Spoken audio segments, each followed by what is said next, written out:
খুব মজার জোক ছিল, শুনেছো তুমি? দেখো মা, he looks like a monkey.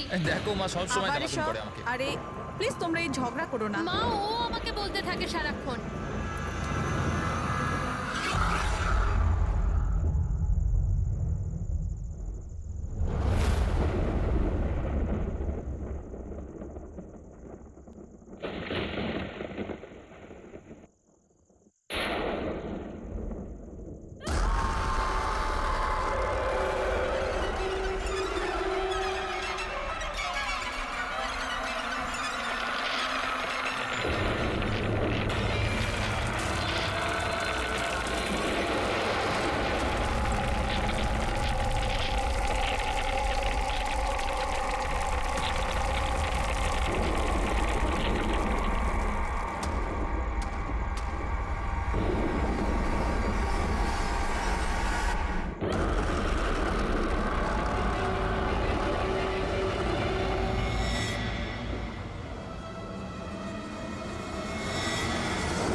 তো এইটা হলো হরর হাউস। Adventure again.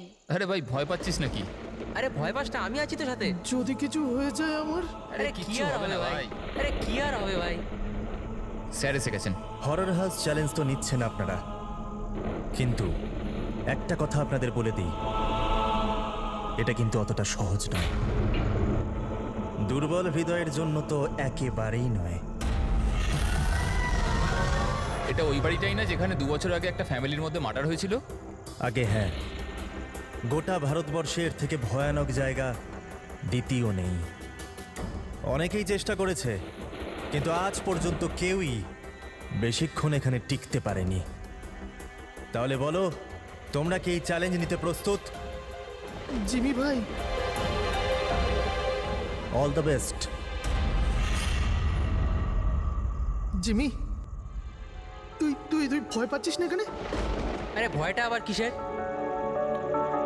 আমি সিআইডি অফিসার হতে চাই, এসিপি প্রদ্যুমানের মতো, brave and strong. Good morning sir.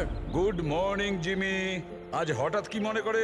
কেমন আছো? খুব ভালো আছি স্যার, একদম আপনার মতো। আমার মতো? স্যার আপনার মতো থাকলে তাহলেই তো বড় হয়ে আপনার মতো সিআইডি অফিসার হতে পারবো। আরে বাবা, আমার মতন সিআইডি তে এসিপি হবে?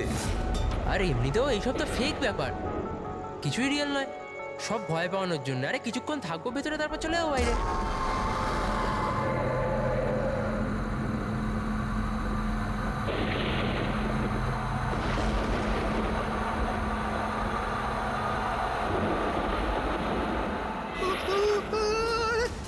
আরে আরে খোল রোহিত, রোহিত খোল না, আরে খোল। ঠিক আছে, আরে রোহিত তো খোল না। এখন এখান থেকে আমাদের আলাদা আলাদা যেতে হবে। Jimmy, see you later Sushant. আরে বাই। জিমি প্লিজ সুশান্ত, দরজাটা খুলে কিচ্ছু দে হবে জিমি। না। আরে চল না ভাই। আরে please come back guys.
Sushant,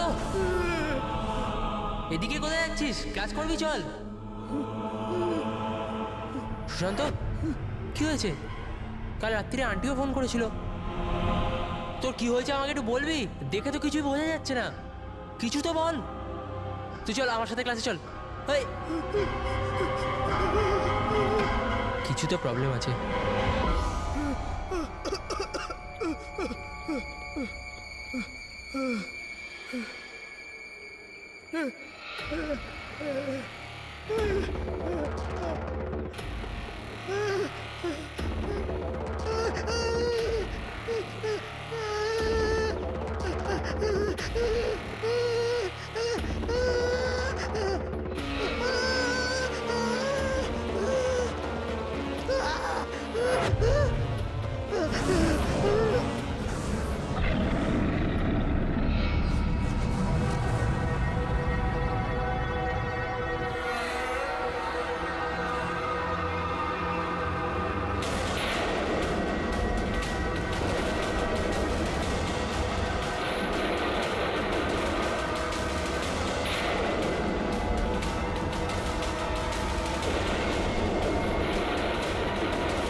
Sushant আমার সোনা, ম্যাম, সুশান্ত please, ma'am. কি হয়েছে প্লিজ বাবা? দাঁড়ান। ছাড়ো আমাকে, ছাড়ো প্লিজ। সুশান্ত তো কি হয়ে গেল বাবা? সুশান্ত কি Please, হয়েছে? please, সামলান নিজেকে। ও বাবা। জিমি, এবার আমায় ঠিক করে বলো, কি হয়েছিল, কি করে হলো? স্যার, ও কলেজে এলো, স্টেয়ারকেস ধরে ওপরে যাচ্ছিল। আমি ওকে আটকালাম, বললাম যে চল ক্লাসের সময় হয়ে গেছে, একসাথে ক্লাসে যাই। ও আমার কথা শুনলোই না স্যার। ও ছাদে গিয়ে, আমার ওকে আটকানো উচিত ছিল স্যার। যদি আমি ওকে আটকে নিতাম এরকম হতো না স্যার। জিমি, নিজেকে এরকম দোষী ভেবো না। আচ্ছা, তুমি কি জানতে যে ও ওপরে গিয়ে এরকম করবে? নিজেকে দোষ দিও না। না স্যার, কিছু তো প্রবলেম ছিল স্যার। শেষ 2 দিন ধরে সুশান্ত এরকম করছিল স্যার। না কারুর সাথে কথা বলছিল আর অদ্ভুত আচরণ করছিল স্যার। আমার ওর সাথে কথা বলা উচিত ছিল স্যার। যদি কথা বলতাম হয়তো তাহলে কিছু। আচ্ছা, এই গত 2 দিন ধরে কি হয়েছিল? মানে বলতে চাইছি প্রবলেমটা কি ছিল? হ্যাঁ, আমরা ওকে হরর হাউস নিয়ে গেছিলাম স্যার। ওর ইচ্ছে ছিল না যাওয়ার, তাও আমরা ওকে ফোর্স করে নিয়ে গেছিলাম স্যার। সুশান্ত ভাই, ভাই কি হলো? সুশান্ত! তার মানে তুমি বলতে চাইছো হরর হাউসে যাওয়ার পরেই সুশান্ত? হ্যাঁ স্যার, কিছু তো হরর হাউসেই হয়েছিল স্যার। আমরা সবাইও ভয় পেয়েছিলাম, কিন্তু সুশান্ত একটু বেশি ভয় পেয়েছিল স্যার। আমরা ভোরবেলা ওকে ওর বাড়িতে ছাড়তেও গেলাম। আমরা ভাবলাম যে শোয়ার পরে সব ঠিক হয়ে যাবে, কিন্তু না স্যার, রাত্রিবেলায় কিছু একটা হয়ে গেছিলো ওর সাথে। ভাই আমার কথাটা শোন, তুই শুয়ে পড়, ওটা একটা শুধু গেম ছিল। তুই ওখানে যা যা দেখেছিস একটাও কিছু রিয়েল ছিল না, সব ফেক ছিল। আমার কথাটা শোন। না জিমি ভাই, আমার কথাটা বিশ্বাস কর, কিচ্ছু ফেক ছিল না, সব সব আসল ছিল ভাই। কিছু তো ছিল ভাই। ও ও এখনো আমার সাথেই আছে। ও আমাকে ছাড়বে না ভাই, আমাকে ছাড়বে না। ওর কথা বলার ধরন থেকে আমার মনে হলো যে ও এখনো ভয় পেয়ে আছে, কিন্তু না স্যার, সুশান্ত ঠিক ছিল স্যার। ওকে কেউ একটা মেরে দিল স্যার, আর আমরা বাঁচাতেও পারলাম না। মেরে দিল সুশান্তকে স্যার।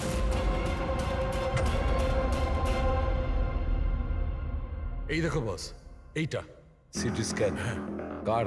এটা একটা 80 বছরের বয়স্ক লোকের ব্রেনের সিটি স্ক্যান। এই লোকটির খুব ভয়ঙ্কর ব্রেনের অসুখ ছিল। একটু দেখো বস, এর ব্রেন সেলস কিরকম ছোট হয়ে গেছে। আর স্যার, এই সিটি স্ক্যানের ব্রেন সেলস আরো বেশি ড্যামেজড। এই স্ক্যানটা কার? সুশান্ত। কি? সুশান্তর? একটা ইয়াং হেলদি ছেলের ব্রেনের সেলস একজন বয়স্ক অসুস্থ মানুষের সেলের থেকেও খারাপ? সেটাই তো সবচেয়ে বড় প্রশ্ন অভিজিৎ, কিভাবে? আর আমরা ওর ফ্যামিলি ডক্টরের সঙ্গেও কথা বলেছি। ডক্টরও বলেছে ও একদম ফিট ছিল, না কোনো হেলথ ইস্যুস, না মাথার কোনো প্রবলেম, কিচ্ছু না। স্যার জিমি আমাদের বলল যে হরর হাউস থেকে ফেরার পরেই এই সুশান্তের বিহেভিয়ারে পরিবর্তন এসেছিল। আর স্যার সুশান্তর মারও তাই বক্তব্য। সুশান্ত অদ্ভুত অদ্ভুত কথা বলতে শুরু করেছিল। ওর মনে হচ্ছিল ওর আশেপাশে কেউ আছে যে ওকে মারতে চায়, অথচ কিছুই ছিল না। মাত্র দুদিনে সুশান্তর স্কিজোফ্রেনিয়া সিম্পটম দেখা দিয়েছিল। কিন্তু কিভাবে? অভিজিৎ, জিমি হয়তো ঠিকই বলছে, এটা কোনো আত্মহত্যা নয়, খুন হয়েছে, খুন করা হয়েছে। কিন্তু খুন করলো কিভাবে?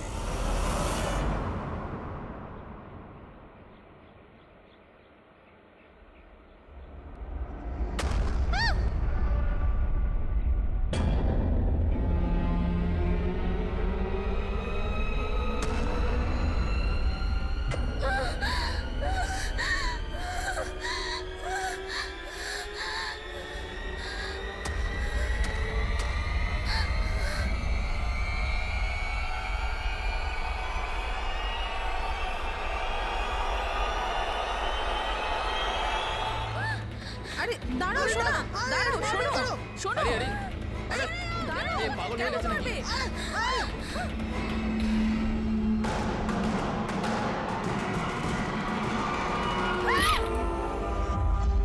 মেয়েটা খুব ভয় পেয়েছিল, এমন মনে হচ্ছিল যেন কেউ ওর পিছু নিয়েছিল। অদ্ভুত রকমের সব কথা বলছিল।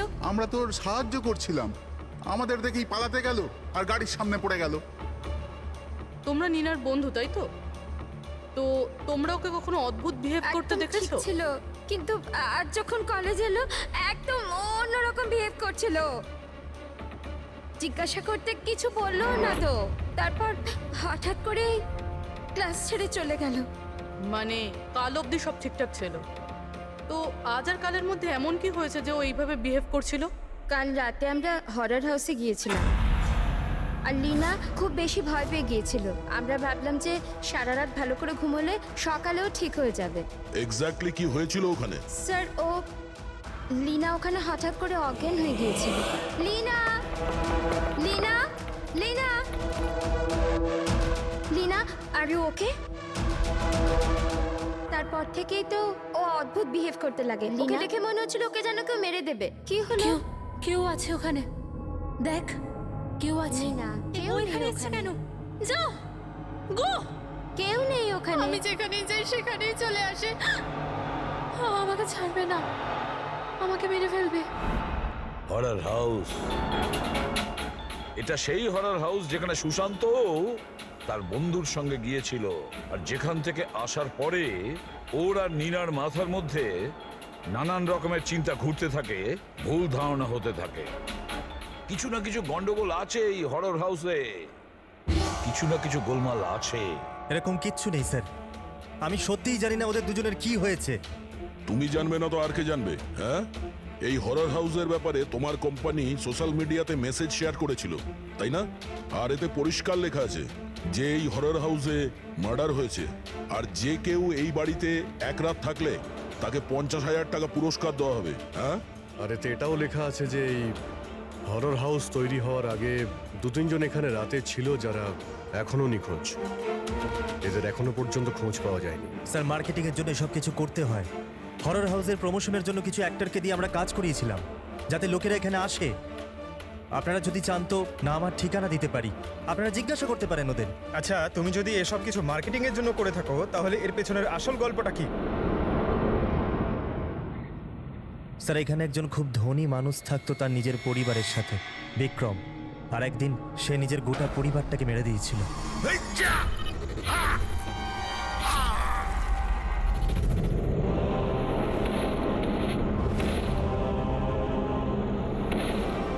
আমাকে মারতে এসেছিল, সবাইকে মেরে দিয়েছি আমি, সবাইকে মেরে দিয়েছি আমি। আমায় মারবি, আমায় মারবি।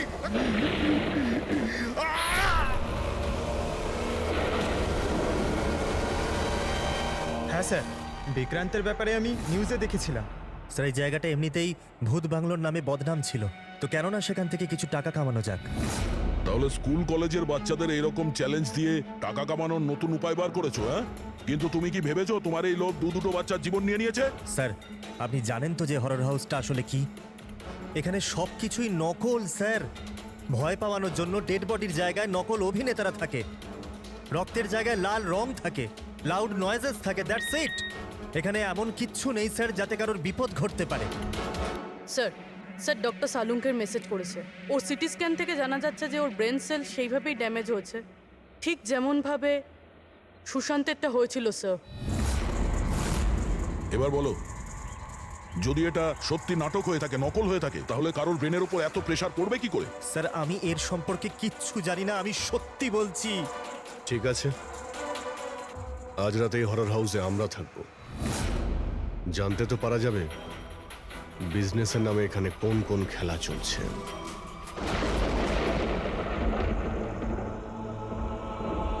অভিজিৎ, এই বাড়ির মালিক মহেশ আর ওর স্টাফ গন্ডগোলের মনে হচ্ছে ওরাই সেই লোক যারা এসব করছে। আমরা আলাদা আলাদা রুমে যাব, একা।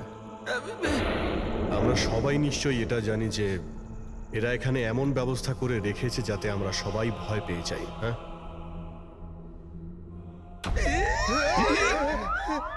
পঙ্কজ, বি ভেরি কেয়ারফুল, ঠিক আছে? এই বাড়িতে দুজন মারা গেছে, অনেক কিছু হতে পারে যখন তখন, তাই সাবধানে থেকো, ঠিক আছে? হ্যাঁ স্যার। সবকিছু ভালো করে দেখবে, ঠিক আছে? Be alert.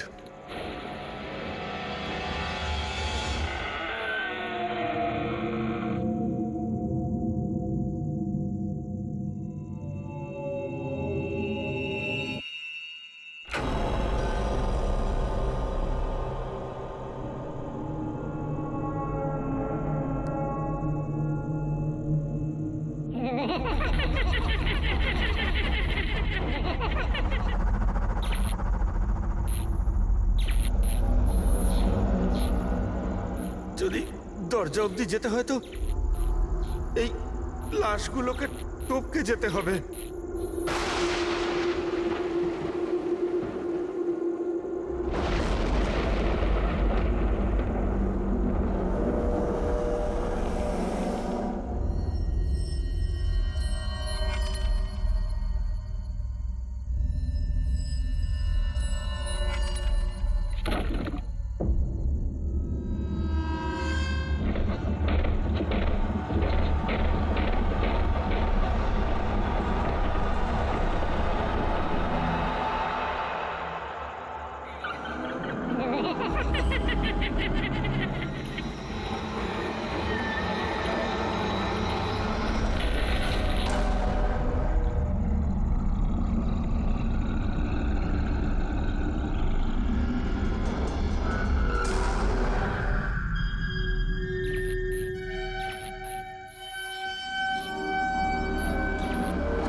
ওরে বাবা রে!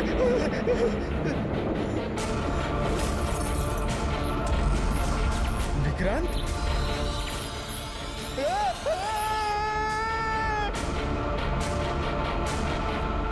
পঙ্কজ পঙ্কজ পঙ্কজ কি হয়েছে? হ্যাঁ পঙ্কজ আরে কি হলো? পঙ্কজ হ্যাঁ তুমি ঠিক আছো সাবধানে। অরুণী, ফ্রেডি ফ্রেডি, তাড়াতাড়ি হসপিটালে নিয়ে যাও। হসপিটালে নিয়ে যাও তাড়াতাড়ি। পঙ্কজ চল চল সাবধানে। ভাই চল কি হলো তোর? এসব কি হচ্ছে? হ্যাঁ এর অবস্থা দেখতে পাচ্ছো? তোমরা এখানে কিরকম বিপজ্জনক খেলা খেলছো? স্যার আমি আপনাদের তো বলেছিলাম এখানে সবকিছু নকল। যাদেরকে আপনারা দেখেছেন সবাই জুনিয়র অ্যাক্টর হাতে ছুরি নিয়ে। আর স্যার ওটা বিক্রমের হলোগ্রাম ইমেজ ছিল। স্যার এখানে এমন কিচ্ছু নেই যাতে কারোর বিপদ ঘটতে পারে। তুমি একটা কথা হাজারবার বলো, কিন্তু একটা কথা ঠিক, এখানে কিছু তো আছে যেটা যেটা ঠিক নয়। বস, পঙ্কজের অবস্থা আগের থেকে ভালো। ওর সিটি স্ক্যান করা হয়েছে আর তাতে এমন কিছু পাওয়া যায়নি যেটা চিন্তার কারণ হতে পারে। এটা খুব ভালো ব্যাপার যে তোমরা একদম ঠিক সময় পঙ্কজকে ওখান থেকে বার করে আনতে পেরেছো। বুঝতে পারছি না, ওই হরর হাউসে আমরা সবাই ছিলাম। এমন কিছু রুম ছিল যেখানে থাকলে ভয় করতে পারে, তখনই আমরা অন্য রুমে চলে যেতাম। পঙ্কজ হয়তো এরকমই করেছিল, কিন্তু ওর সঙ্গেই এমন কি হলো যাতে ওর ব্রেনে এতটা এফেক্ট পড়লো? স্যার এই সুশান্ত আর নীনা তাদের বন্ধুদের সঙ্গেই হরর হাউসে গিয়েছিল, কিন্তু এর প্রভাব কিন্তু এদের দুজনের উপরেই হয়েছিল। ওদের বন্ধুদের উপর কোনো প্রভাব হয়নি, সবাই নর্মাল ছিল। স্যার হতে পারে ওই হরর হাউসের কোনো একটা ঘরে এমন কোনো জিনিস আছে যেটা মানুষের ব্রেনের ওপর খুব প্রভাব ফেলে। এই পঙ্কজ, নীনা, সুশান্ত ওরা গিয়েছিল তাই ওদের ব্রেনে প্রভাব পড়েছে। বাকি সবাই ওই ঘরে যায়নি তাই ওদের ব্রেনে কোনো প্রভাব পড়েনি। হতে পারে দয়া, হতে পারে, কিন্তু কোন রুমে ঘটনাটা ঘটেছে সেটা তো জানতে হবে। স্যার আমি ওখানে বিক্রান্তের ডায়েরি পেয়েছি। যেদিন ওর ফ্যামিলিকে খুন করে ও আত্মহত্যা করেছিল তার কয়েকদিন আগেই ও লিখেছিল, ইয়া আমি আবার ওদের দেখেছি, ওদের শব্দ শুনতে পেয়েছি, ওরা সব জায়গাতে আমার পিছু নিচ্ছে, আমি রাতে ঘুমোতে পারি না, কাউকে ভরসা করতে পারছি না, ওই শয়তান সবাইকে ওর দিকে করে নিয়েছে। কিন্তু অদ্ভুত ব্যাপার হলো এর আগেও যা কিছু লিখেছে তা একদমই নর্মাল, তার মধ্যে ভয়ের কোনো কথা লেখাই নেই। যা কিছু হয়েছে হঠাৎ করেই হয়েছে স্যার, সুশান্ত আর নীনার মতো। একটা কথা কিছুতেই বুঝতে পারছি না অভিজিৎ, এই বিক্রান্ত তার নিজের ফ্যামিলিকে পুরো শেষ করে দিল আর এতটা ভয় পেল যে নিজেকেও মেরে ফেললো, আত্মহত্যা করলো। না অভিজিৎ, কিছু না কিছু গোলমাল আছে, গোলমাল আছে। তাহলে কি সুশান্ত আর নীনার মতো কেউ বিক্রান্তকেই মেরেছিল? এটা আত্মহত্যা নয় বরং খুন। বাট কি হতে পারে বিক্রান্তের সঙ্গে, কি হয়েছিল ওর সাথে, কিভাবে জানা যাবে? স্যার বিক্রান্তের ফ্যামিলিতে মাত্র একটাই মেয়ে জীবিত এখনো, ওর বড় মেয়ে রাধিকা। রাধিকা? স্যার হয়তো আমি আজ বেঁচে আছি তাহলে শুধু এই কারণ আমি ওই দিন শহরের বাইরে ছিলাম, একটা ট্রিপে গেছিলাম, আর যখন ফেরত এলাম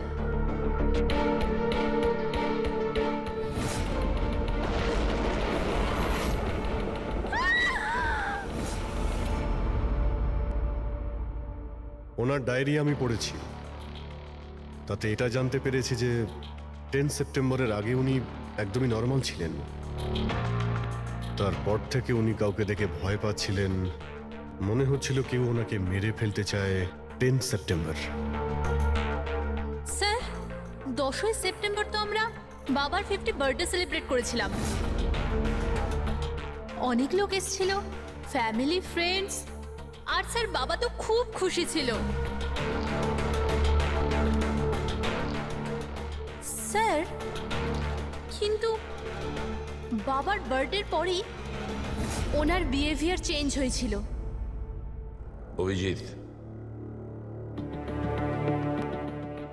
তার মানে বিক্রান্তের সঙ্গে যা কিছু ঘটেছে সেটা ওই বার্থডে পার্টিতেই হয়েছে।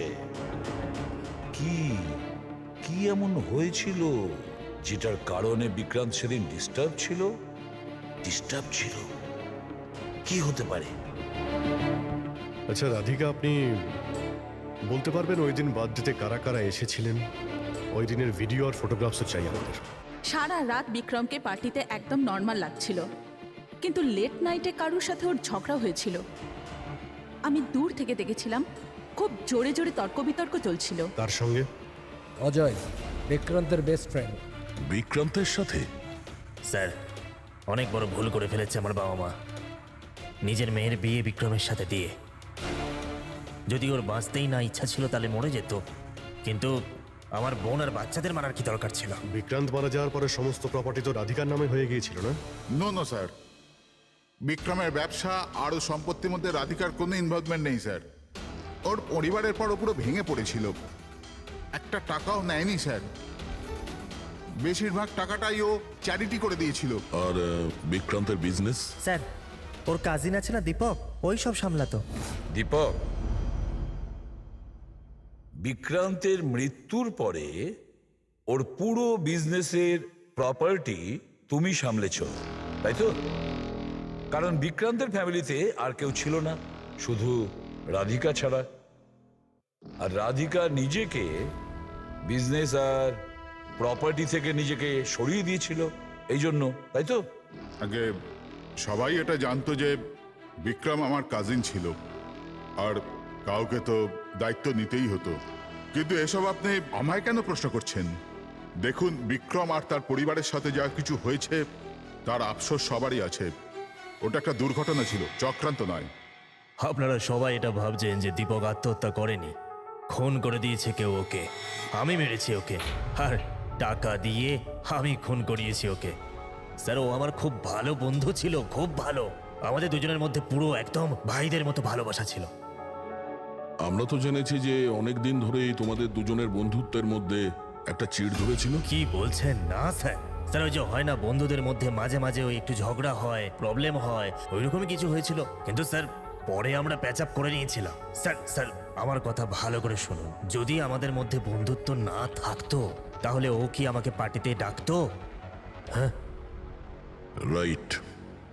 আর ওই পার্টিতেই তোমার সঙ্গে খুব ঝগড়া হয়েছিল বিক্রান্তের। ঝগড়া? আমাদের কাছে একজন সাক্ষী আছে।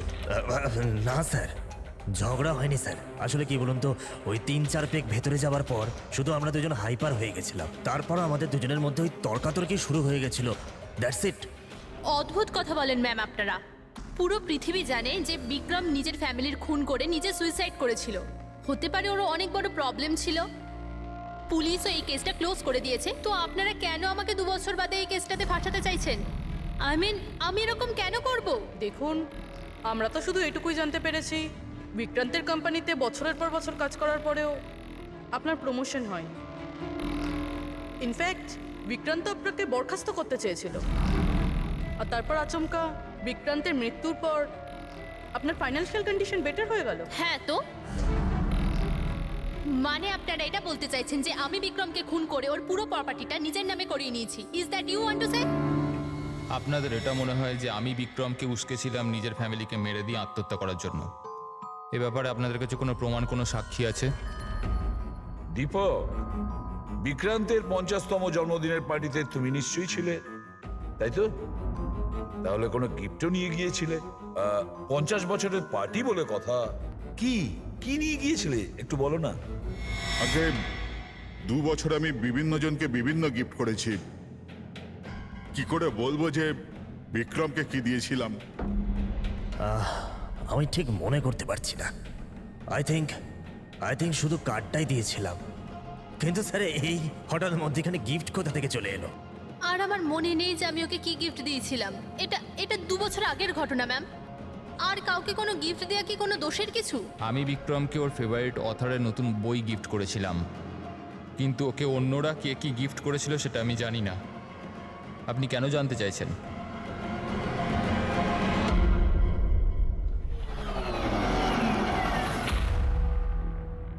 সবাইকে জিজ্ঞাসাবাদ করেছি স্যার, শুধুমাত্র 4 জন লোক, অজয়, দীপক, দিব্যা আর নন্দন, গন্ডগোলের মনে হচ্ছে স্যার। স্যার মনে হয় না এরা কেউ আদৌ সত্যি কথা বলছে। স্যার 2 বছর হয়ে গেছে এটা ঘটেছিল, কোনো সাক্ষী প্রমাণ পাওয়া বেশ মুশকিল, তাই সেটারই সুযোগ নিচ্ছেন এনারা। তবে এটা শিওর যে এনাদের মধ্যে কেউ মিথ্যে বলছে, সেই হলো বিক্রান্তের খুনি।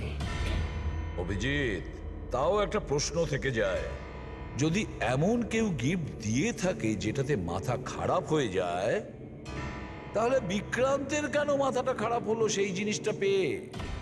আরো তো অনেকে ছিল ওই ঘরে, তাদের কোনো কিছু হয়নি কেন? হ্যাঁ স্যার, বিক্রান্তের ফ্যামিলিতে 5 জন লোক ছিল, চাকর বাকর আলাদা। ওদেরও তো প্রভাব পড়তে পারতো এর ওপরে।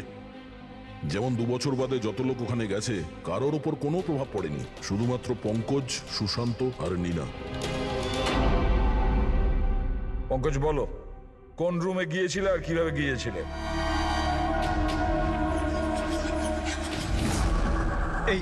এটা করিডোর ছিল স্যার। আমি সিঁড়ি দিয়ে নিচে যাই স্যার, করিডোর ক্রস করে এখানে হলে যাই স্যার, আর তারপর স্যার ওখানে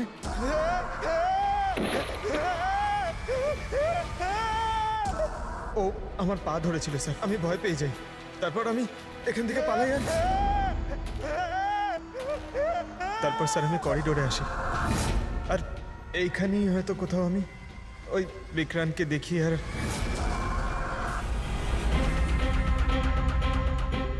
হ্যাঁ স্যার, পঙ্কজকে আমরা এখানেই পেয়েছি, এই করিডোরেই, আর নীনাকে ওর বন্ধুরা এই জায়গাতেই দেখেছিল,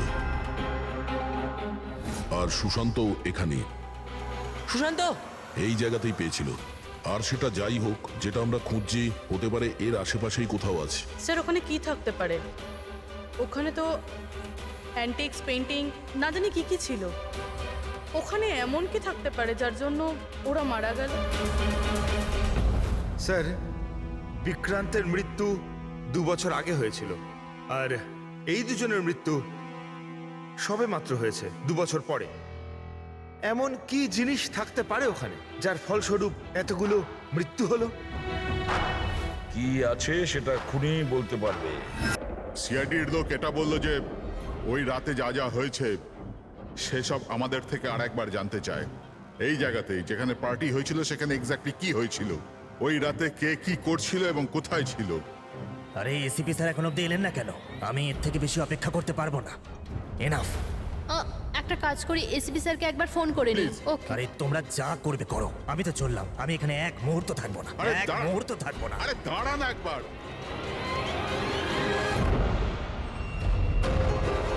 হ্যালো স্যার, আমি বলছিলাম, আপনি আমাদের হরর হাউসে রেখেছিলেন না? আমরা এসে গেছি। হ্যাঁ স্যার, আমি, নন্দন, অজয় আর দীপক। কি আপনি ডাকেননি? এরকম কোনো কথাই হয়নি। Okay sir. কি হলো? এসিপি বলছেন উনি আমাদের ডাকেননি। আরে আরে এসব কি হচ্ছে? জানি না, মনে হয় কেউ আমাদের সাথে মজা করেছে। চলো যাই এখান থেকে। চলো তাড়াতাড়ি চলো। কোথায় যাবে তোমরা? ওপর দিয়ে যাবার কোনো রাস্তা আর নেই। এখন কি করবো আমরা? আর এখান থেকে বেরোবো কি করে আমরা এখন? কোনো দ্বিতীয় রাস্তা তো হবে। হ্যাঁ খোঁজো, দ্বিতীয় রাস্তা খোঁজো এখান থেকে বেরোবার। চলো চলো তাড়াতাড়ি খোঁজো দ্বিতীয় রাস্তা।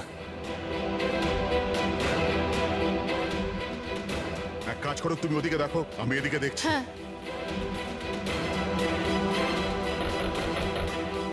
আরে কেউ আছেন? প্লিজ দরজা খোলো।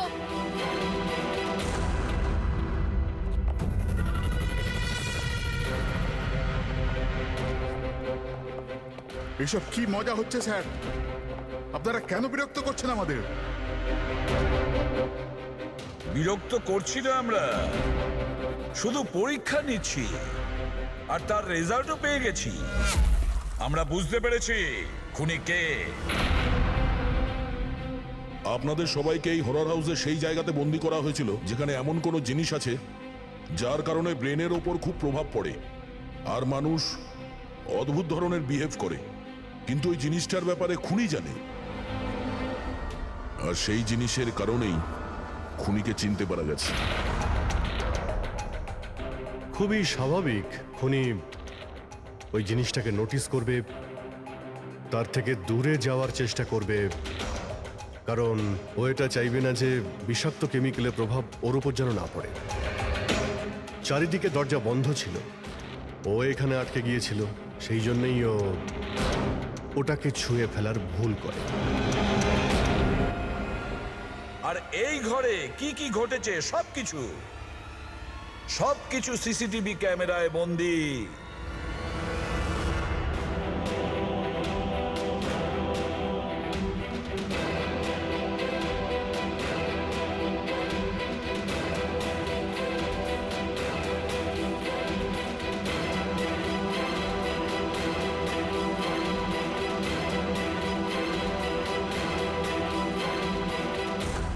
সবাই ভাবতো যে বিক্রম খুব ভালো একজন মানুষ, কিন্তু এটা সত্যি ছিল না। বিক্রম খুবই বাজে লোক ছিল। ওর আমার বউয়ের সাথে অ্যাফেয়ার চলছিল। আমার বউ তার ভুল বুঝতে পেরেছিল। ও বিক্রমের থেকে দূরে যেতে চাইলেই বিক্রম ওকে হুমকি দিতে শুরু করলো। বলতে লাগলো তোমার বরকে বলে দেবো, ওকে চাকরি থেকে বের করে দেবো। লজ্জায় আমার বউ আত্মহত্যা করেছিল। আর তাই তুমি ওর ওপর প্রতিশোধ নিতে চেয়েছিলে? আমার একটা বন্ধু কেমিস্ট ছিল, আমি ওর থেকেই টক্সিক বিষটার সম্বন্ধে জানতে পারি। আমি জানতে পেরেছিলাম যেটা এমন একটা কেমিক্যাল যাতে মানুষ মানসিকভাবে অসুস্থ হয়ে পড়ে। আমি বিক্রমকে গিফট দেওয়ার জন্য একটা অ্যান্টিক লণ্ঠন কিনলাম, আর ওর সলতেটাকে ওই কেমিক্যালটার মধ্যে চুবিয়ে ওকে গিফট করে দিলাম। যখন যখন বিক্রম ওই লণ্ঠনটাকে জ্বালাতো, ওর বিষাক্ত ধোঁয়া সারা ঘরে ছড়িয়ে পড়তো। বিক্রমের ওপর ওই ধোঁয়ার প্রভাব সেইভাবেই পড়ল যেভাবে আমি চেয়েছিলাম। ফলে ও আস্তে আস্তে পাগল হতে থাকে, আর একদিন হঠাৎ পরিবারের সকলকে মেরে দিয়ে নিজেও মরে যায়।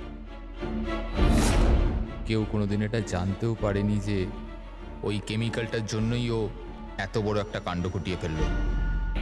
আর একদিন কেসটা বন্ধ হয়ে গেল। তারপরে বিক্রান্তের এই বাড়িটাকে মহেশের বাবা কিনে নেন। মহেশ এটাকে হরর হাউস বানায় আর বিজনেস স্টার্ট করে দেয়, কিন্তু ওই জিনিসটা এখানেই রয়ে যায়, স্টাডি রুমে নয়, করিডোরে, যার জন্যই এইসব হচ্ছিল। সত্যি বলছি, আমি যখন জানতে পারলাম যে ওই বিষাক্ত লণ্ঠনটার জন্য 2 বছর বাদেও লোকজন মারা যাচ্ছে, তো আমি ঘাবড়ে গেলাম। আমি লণ্ঠনটা এখান থেকে বের করবার রিস্কটা নিতে চাইনি। সব অপরাধী একই কথা ভাবে। সে খুব চালাকি করে নিজের কাজটা করেছে, আর তাকে কেউ কোনোদিন ধরতে পারবে না। কিন্তু সব অপরাধী ওই একই কথা ভুলে যায়। আইনকে কেউ বেশি দিন ধরে বোকা বানিয়ে রাখতে পারে না। একদিন না একদিন সে ধরা পড়বেই। দেখো, তোমার সেই প্রতিশোধের আগুনে কতগুলো নিরীহ লোকের প্রাণ গেল। আইন তোমাকে কোনোদিন ক্ষমা করবে না। কঠোরতম শাস্তি হবে তোমার, ফাঁসি হবে তোমার, ফাঁসি।